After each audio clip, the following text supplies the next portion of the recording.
Where's the ATM card? Let me handle it, Donald said to me as I battled cancer and endured a hospital stay. His triumphant smirk hinted at sinister intentions now that he possessed the ATM card. Just so you know, there's $500,000 in there. Handle it well, I informed him, trusting him not just as my husband but also as a part of my carefully laid plan. I disclosed the ATM card's location, aware of the risks but determined to turn the tables. When I returned home hoping to retrieve some belongings, I found a divorce application on the table, confirming my suspicions. The ATM card was gone, the operation successful. To anyone else, it might have seemed like a hopeless situation, but for me, it was just the beginning of my revenge. I'm Emily, a housewife in my 40s. Initially, Donald and I had a problem-free marriage, but it all soared due to Donald's true nature. A deception that started 2 months into our marriage. He masqueraded as a kind, caring husband but revealed a belief that a wife must always prioritize her husband, underpinning his terrible personality. Donald constantly subjected me to harsh words, believing a wife should be subordinate. You should always listen to what your husband says, was his mantra. Failure to fulfill his whims would prompt cruel remarks like, aren't you capable of listening to your husband? You're a failure as a wife. His demands extended to household chores, insisting on washing his clothes separately and having his room cleaned first, no matter how unreasonable. Even meals were subject to his unpredictable moods. A wife's job is to serve what her husband wants to eat, he'd say, rejecting even his favorite dishes if they didn't suit his fancy. It was unreasonable, yes. I am Donald's wife, but that doesn't make me omniscient or capable of reading his mind. If he didn't want to eat something because he wasn't in the mood, he could have simply told me beforehand what he wanted. But Donald never did that, making it increasingly difficult to cater to his whims. I was honestly fed up with his childlike tantrums. It became unbearable. Yet I knew I couldn't ignore his demands completely because each mistake I made worsened the atmosphere at home and further deteriorated our relationship. Living under such forced conditions was taking its toll. While doing household chores, I lost consciousness, collapsing with a loud noise that alerted a concerned neighbor. They contacted the building manager, who found me and called an ambulance. Taken to the hospital and regaining consciousness, I was immediately admitted for tests. My wishful thinking, hoping they wouldn't find anything wrong, was shattered when I was diagnosed with cancer. Whether it was caused by stress or not, I experienced severe dizziness that left me unable to stand. A nurse had to support me as I sat down suddenly. The doctor advised me to contact family members. I tried reaching out to my parents' home, but my mother had passed away a few years ago, and my father needed care, living with my brother and his wife 3 hours away by plane. It was impossible for them to come quickly. I called Donald, but only reached his voicemail. Leaving a message, I realized he had turned off notifications for messages from me, likely meaning he wouldn't notice it promptly. I could have gone to retrieve my belongings myself, but the doctor advised against it, so I reluctantly gave up on that idea. Hours later, Donald finally contacted me with a brief message. I'll come to the hospital tomorrow. Wait for me. His message lacked any concern for my condition, leaving me uncertain if he would even bring my necessities. His indifference felt like a heavy burden. Earlier, I had explicitly asked Donald to bring my belongings that day. I urgently needed a change of clothes and toiletries left at home. Despite my repeated messages, there was no response. After hours of distress, Donald finally read my messages and bluntly replied, "Shut up and be quiet." Considering my urgent need due to being hospitalized for cancer, his response was shockingly disappointing. Honestly, I hadn't expected much from Donald to begin with. True to form, he didn't show up at the hospital that day. I tried to be realistic, but a part of me couldn't let go of hope, making my first day in the hospital even more difficult. The nurses sympathized with me, which only added to my emotional pain. The next day around noon, just as promised, Donald showed up. Casually, he remarked, "You look healthier than I thought. I expected you to be more frail." His comment infuriated me. "Just put down the bags and leave," I said angrily. Tilting his head, Donald responded, "What bags?" My frustration boiled over. Wasn't he supposed to bring my things? Unable to contain my anger, I glared at him. "What's that look for?" he snapped back, clearly annoyed. His unreasonable behavior pushed me to my limit, but I tried to stay calm. "Then why are you here if you didn't bring my things?" "There's no point." "I had another errand," Donald replied in a confused tone to my angry question. "Another errand? What is it? I pressed impatiently, exhausted from anxiety and sleep deprivation. Donald hesitated, as if debating whether to say something. If you have something to say it now, I urged him. Finally, with a laugh, Donald revealed his true intention. Where's the ATM card? Let me manage it. Trust me. His request suddenly made sense. He had come to take control of the ATM card, aiming to seize our savings for his own use. His self-centeredness, even in this situation, left me sighing deeply. Yet Donald appeared unfazed, smiling as if nothing else mattered. Unable to tolerate his behavior any longer, I decided to act.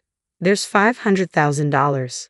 Please take care of it, I told him firmly. Donald's reaction was a mix of surprise and delight. To provide context, both Donald and I had been ordinary office workers before marriage, never earning a fortune. So where did this wealth come from? The answer: stocks. I had started investing after becoming the housewife following a friend's suggestion. While managing household responsibilities, I recently made a significant profit in the stock market. Initially intending to keep this $500,000 secret, fearing Donald's selfish actions if he knew about it, my desire for revenge drove me to reveal its existence. Donald's reaction to the unexpectedly large amount confirmed my suspicions. Smiling gently at him, I said, "The ATM card is in the third drawer of the shelf. You'll manage it, right?" Donald seemed dumbstruck but quickly regained his composure. "Understood," he replied energetically. It appeared he had fallen perfectly into the trap. "I'll leave the rest to you," I said as he briskly left the room. Unaware of the obvious trap, Donald seemed convinced everything was going according to his plan. However, withdrawing such a large sum wouldn't be easy. Fortunately, it was a holiday, and the bank's counters were closed. Donald, occupied with work the next day, wouldn't likely withdraw the money until the evening, giving me enough time to execute my revenge plan after discussing it with my doctor.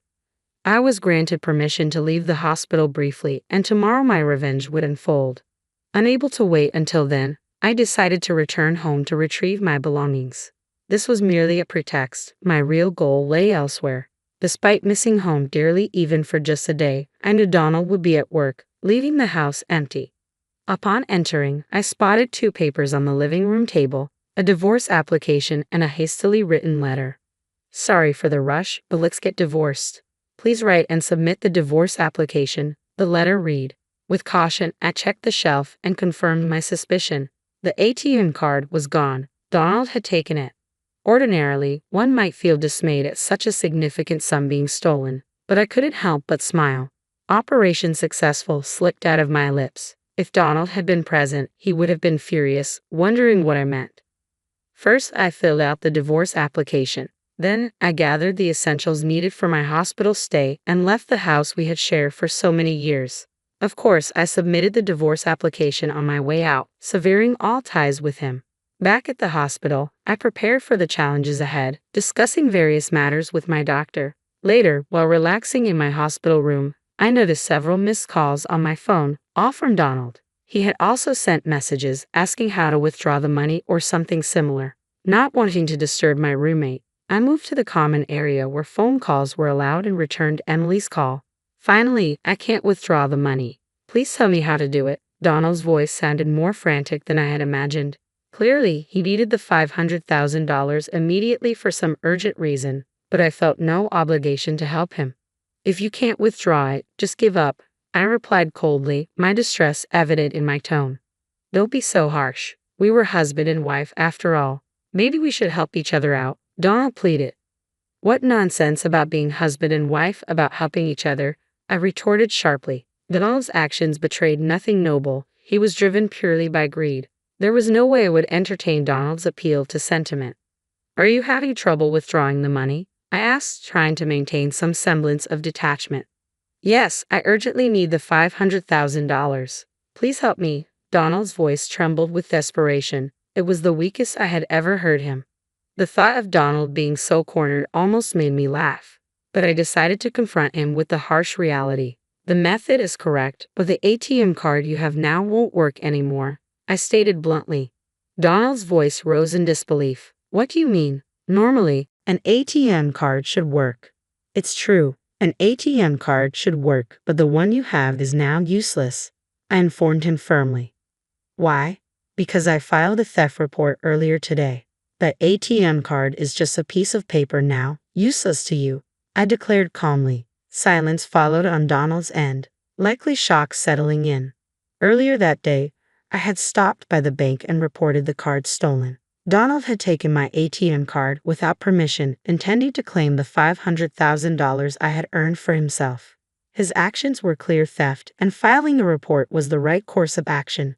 The ATM card he had could no longer access the funds. Moreover, our marriage was over, removing any claim he might have had as a spouse. How does it feel to be tricked by the woman you looked down upon? I couldn't help but add with a hint of satisfaction. I don't know what you wanted the $500,000 for, but I'm not foolish enough to hand over such an amount under these circumstances, I continued firmly, exhausted by his pleas. I need the $500,000 right now. Please, I'll do anything. Just give me the money, Donald pleaded desperately. His urgency was palpable, but I couldn't fathom why he suddenly needed such a large sum. Why do you suddenly need $500,000? What have you done? I asked, the ominous silence hanging heavy as I awaited his response. Donald began to explain. 2 days ago, upon learning about the $500,000, he impulsively quit his job, expecting a windfall. He spent a large portion on gambling, accumulating a debt of $300,000. Now, lenders were demanding repayment within a week, or his future was uncertain.